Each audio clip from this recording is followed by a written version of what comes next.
यानी intercontinental ballistic missile बनाने की मांग तेज हो चुकी है।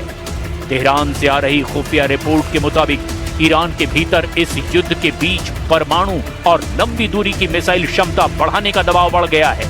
ईरान के 85 कट्टरपंथी सांसदों ने सर्वोच्च नेता मुस्तफा खामनेई को पत्र लिखकर मांग की है कि ईरान को अब बिना देर किए इंटरकॉन्टिनेंटल बैलिस्टिक मिसाइल यानी ICBM विकसित करने की आधिकारिक अनुमति दे देनी चाहिए।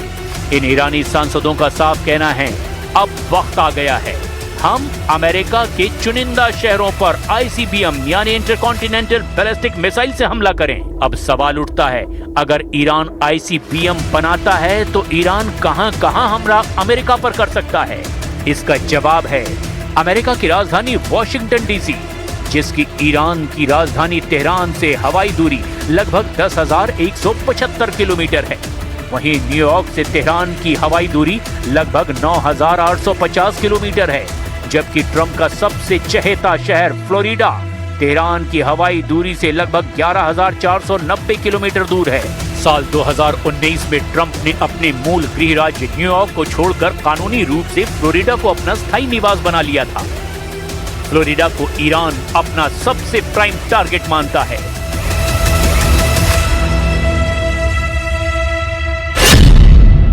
ट्रंप का परमाणु दावा फेल, ईरान ने दिखाए एटमी तेवर। इधर ट्रंप के दावों के ठीक उलट ईरान ने संकेत दिया कि वो जल्दबाजी में कोई परमाणु समझौता नहीं करेगा और हॉर्मुज प्रतिबंधों में राहत और यूरेनियम के मुद्दे को एक साथ जोड़कर देख रहा है। अमेरिकी अधिकारियों के मुताबिक 60 दिन का युद्ध विराम और परमाणु वार्ता का प्रारंभिक ढांचा लगभग तैयार है, लेकिन अंतिम राजनीतिक मंजूरी अभी बाकी है।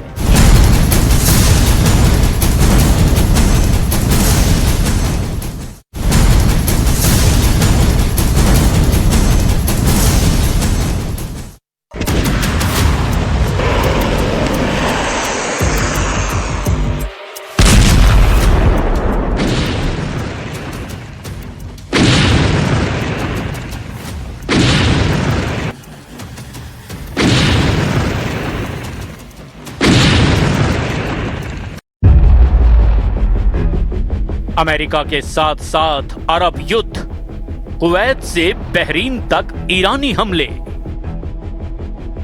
पिछले 36 घंटे में अमेरिका और ईरान का एक दूसरे पर घातक हमले करना साबित करता है कि 60 दिन से सीज फायर को लेकर दोनों देशों को एक दूसरे पर रत्ती भर भी भरोसा नहीं रह गया है। दावा किया जा रहा है कि लेटर ऑफ इंटेंट यानी कि आशय पत्र जो ईरान की तरफ से अमेरिका को मिलने की उम्मीद थी, वो उम्मीद भी अब खत्म हो चुकी है। राष्ट्रपति ट्रंप और उनके कमांडरों को इसीलिए दोहरा झटका माना जा रहा है, क्योंकि एक तरफ कुवैत इंटरनेशनल एयरपोर्ट के टर्मिनल नंबर 1 पर ईरान ने जिस तरह से शाहिद 136 आत्मघाती ड्रोन से घातक हमला किया, उसने कुवैत और अमेरिका दोनों के डिफेंस सिस्टम की पोल खोलकर रख दी। इस वक्त ईरान कहीं ना कहीं अमेरिका के साथ साथ अब अरब युद्ध शुरू कर चुका है। बहरीन, कुवैत और इराक में ईरानी हमलों ने अमेरिकी सेंट्रल कमांड यानी कि सेंटकॉम को भी सोचने पर मजबूर कर दिया है कि ईरान अभी भी इतने लंबे और घातक मिसाइल और ड्रोन हमले कैसे कर रहा है। ईरान ने ताजे हमलों में कम से कम 13 बैलिस्टिक मिसाइल और 17 ड्रोन से हमला किया है। दावा किया जा रहा है कि ये मिसाइल और ड्रोन हमले अकेले कुवैत पर किए गए हैं। वहीं ईरान ने बहरीन में अमेरिकी नौसेना के 5वें बेड़े पर घातक बैलिस्टिक मिसाइलों से हमला करने की कोशिश की। हैरानी की बात तो ये है कि जो ट्रंप खामनेई शासन पर आग उगलते रहते थे, वो ट्रंप अब ईरान के सुप्रीम लीडर मुस्तफा खामनेई से मीटिंग करने का जुगाड़ बना रहे हैं। ट्रंप ने खुद 10 घंटे पहले ये बयान देकर हैरान कर दिया है, लेकिन ईरान के तेवर अमेरिका और इजराइल को लेकर रत्ती भर भी नरम नहीं पड़े हैं।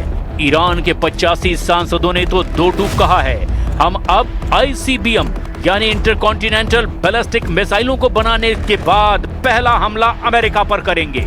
ईरान के पास इस वक्त इंटरकॉन्टिनेंटल बैलिस्टिक मिसाइल यानी ICBM नहीं है, लेकिन सूत्रों का दावा है कि ईरान ने इंटरकॉन्टिनेंटल बैलिस्टिक मिसाइल की तकनीक हासिल कर ली है, यानी मामला तेजी से पलटता जा रहा है। लेकिन हम शुरुआत करते हैं उस खबर के साथ जहां अब दावा किया जाने लगा कि अमेरिका ईरान युद्ध अब अरब युद्ध में बदल चुका है।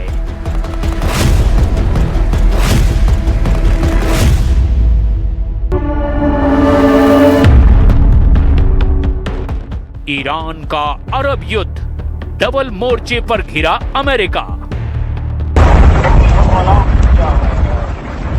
खाड़ी देशों या यूं कहें कि अरब देशों पर ईरान के ताजा हमलों से साबित हो गया कि ईरान ने अमेरिका के साथ साथ अरब देशों पर सीधे हमला करना और व्यापक अभियान चलाना शुरू कर दिया है। ईरान ने इन हमलों से अरब देशों और अमेरिका पर मनोवैज्ञानिक दबाव बनाया है कि अगर ईरान के ठिकानों पर हमला होगा तो ईरान भी अमेरिका की सबसे कमजोर नब्ज अरब देशों के दोस्त मुल्कों पर सीधा हमला करेंगे। कुवैत से लेकर बहरीन तक और बहरीन से लेकर इराक तक ईरान के हमलों से अमेरिका पूरी तरह बौखलाया हुआ है। अमेरिका के पैट्रियट और थार्ड जैसे एयर डिफेंस सिस्टम भी पूरी तरह से ईरानी हमलों को रोक नहीं पा रहे हैं, जिसकी वजह से अरब देशों में खौफ पैदा हो गया है। खबर तो ये भी है कि अरब, कुवैत, यूएई और बहरीन जैसे खाड़ी देश मिलकर के ईरान से मुकाबले की तैयारी कर रहे हैं, जिससे ईरान का अरब युद्ध एक तरह से शुरू हो चुका है। यानी अब अमेरिका भी दो मोर्चों पर घिरने लगा है। ईरान द्वारा कुवैत, बहरीन और इराक पर किया गया ये ताजा और भीषण हमला केवल सैन्य कार्रवाई नहीं, बल्कि इसके पीछे एक बहुत बड़ी रणनीतिक और कूटनीतिक टाइमिंग भी छिपी बताई जा रही है।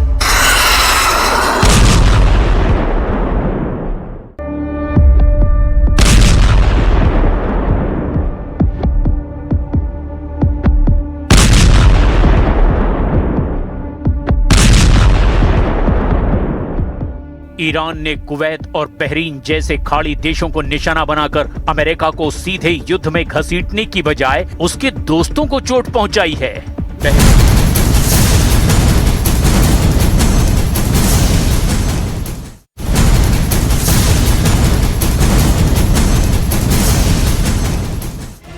ईरानी संसद में आईसीबीएम यानी इंटरकॉन्टिनेंटल बैलिस्टिक मिसाइल बनाने की मांग तेज हो चुकी है।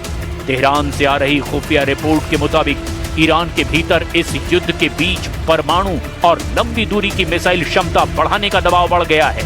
ईरान के 85 कट्टरपंथी सांसदों ने सर्वोच्च नेता मुस्तफा खामनेई को पत्र लिखकर मांग की है कि ईरान को अब बिना देर किए इंटरकॉन्टिनेंटल बैलिस्टिक मिसाइल यानी आईसीबीएम विकसित करने की आधिकारिक अनुमति दे देनी चाहिए।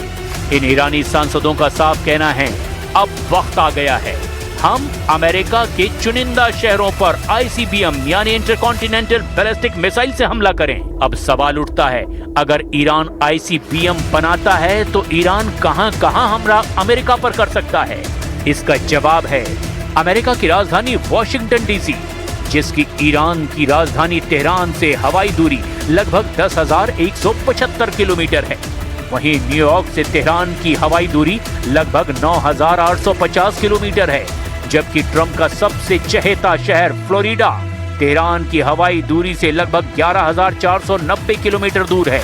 साल 2019 में ट्रंप ने अपने मूल गृह राज्य न्यूयॉर्क को छोड़कर कानूनी रूप से फ्लोरिडा को अपना स्थायी निवास बना लिया था।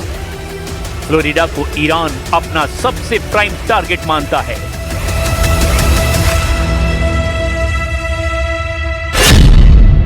ट्रंप का परमाणु दावा फेल, ईरान ने दिखाए एटमी तेवर। इधर ट्रंप के दावों के ठीक उलट ईरान ने संकेत दिया कि वो जल्दबाजी में कोई परमाणु समझौता नहीं करेगा और हॉर्मुज प्रतिबंधों में राहत और यूरेनियम के मुद्दे को एक साथ जोड़कर देख रहा है। अमेरिकी अधिकारियों के मुताबिक 60 दिन का युद्ध विराम और परमाणु वार्ता का प्रारंभिक ढांचा लगभग तैयार है, लेकिन अंतिम राजनीतिक मंजूरी अभी बाकी है।